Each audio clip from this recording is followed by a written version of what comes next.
یعنی در کره زمین اولین بار پستونیوس این سوال پرسید و اعلام کرد به جهان پستونیوس.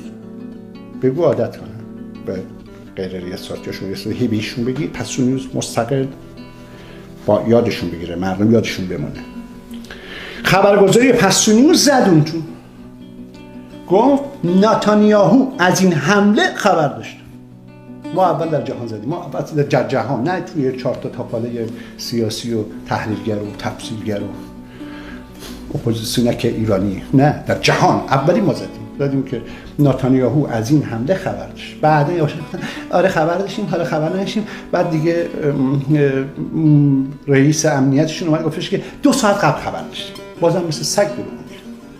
25 تا 30 روز قبل از این حمله خبر داشتن.